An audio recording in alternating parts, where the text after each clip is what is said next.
So guys, maybe you've seen the video of the Traxxas Rustler on the UDR tires. I did this using all Traxxas parts, but now it's time to upgrade it further. Leaving the stock electronics in it, well, except for the servo, because I'm changing that out to the brand new Traxxas 330 high torque servo. Now this is a fairly good servo, at least from the specs. 330 ounce-inches at 6 volts. So this thing should turn this pretty good, and hopefully it's a lot quicker. Either way, we're fixing to see this servo go into here. So take a look. Let's take a look at the specs. Coreless, 6 volt to 7.4 volts, 330 ounce-inches at 6 volts, 0.19 seconds. That's actually kind of slow, but maybe it's still faster than what's in there. So the weight is 64 grams, metal gears, 25 tooth, you know, fairly standard. It is digital. So all I know to do is let's go ahead and get it in. Take a quick look at the servo. 2250 is a Traxxas part number. There is a link in the description for this. Now before I actually go to put this in, I'm going to power that up and turn it with the stock servo to see if we can see a little bit of a difference between the two.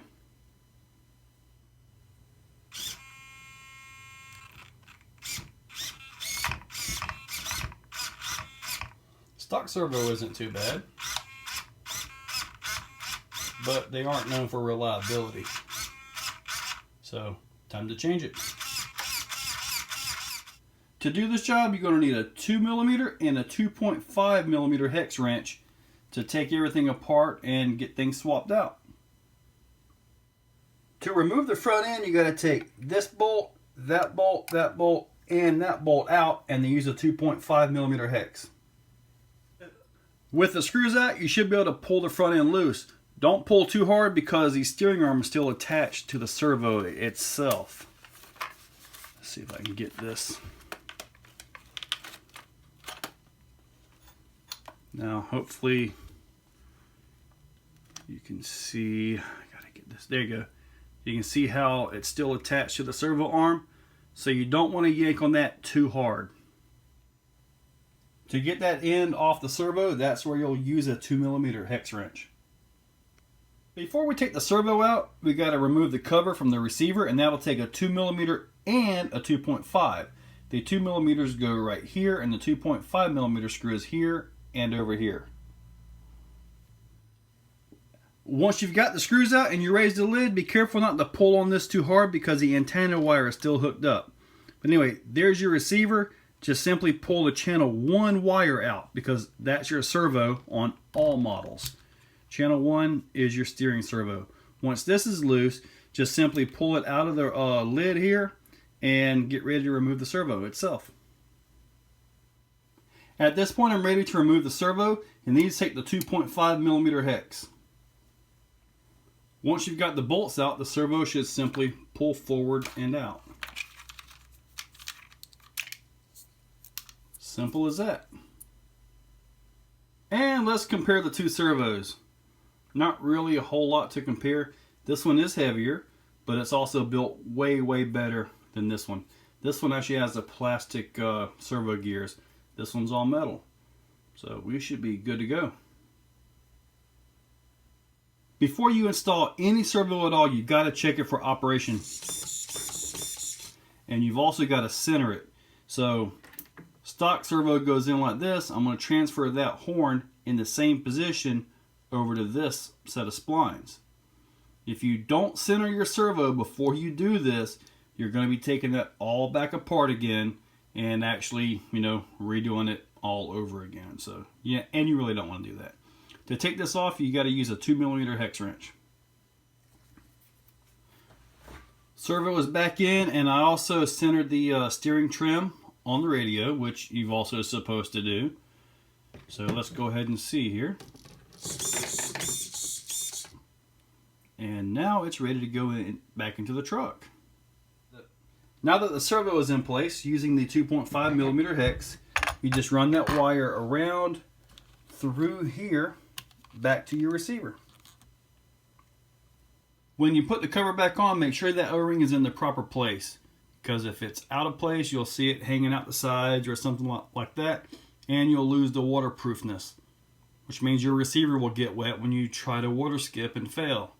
So yeah, make sure that seal is in place. Hook up the steering link to the servo arm. You can turn the arm over to the side, it just kind of makes it easier, which comes into the hardest part, putting this assembly back together. You got to get that lined up with that, or the drive shaft to the input, and it can be kind of a pain sometimes. Take your time putting that back on, because getting that drive shaft to line up is kind of a pain. So I didn't show you because, well, I fumbled around for about 10 minutes trying to get this thing to go. But anyway, it's in place, and although it's not bolted down, I'm going to go ahead and power it up and see how it turns. Okay, let's take a look. It's definitely louder than the stock servo because, well, that's what digital servos are. They are usually quite a bit louder. But it's definitely got a lot more strength in the turn. Probably not quite as fast as I would have hoped, but it's a lot stronger and it shouldn't fail. So anyway, I'm going to go ahead and put these 4 screws back into place and take this thing out and see what it's got.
So there's the Traxxas 2250 330 ounce coreless servo. It actually done really good. It wasn't all that slow once in the truck and you know, operating and everything. It actually done really fine. While I was driving around, I had no issues. I did hit thermal in the ESC, which, well, you know, you're turning these big tires in that sticky sand that I was running in. You know, it kind of fills the wheels in a little bit. So, and it just makes everything heavy. So thermal is going to happen. Plus, I was running the 17-tooth pinion. So yeah, I also had that kind of not going for me as well either. But I like the servo. I think it done fine. There is a link in the description below if you want to pick this up directly from Traxxas. It's direct bolt in. You know, everything lines up perfectly. No issues at all. So I like the servo. And guys, thank you all for watching.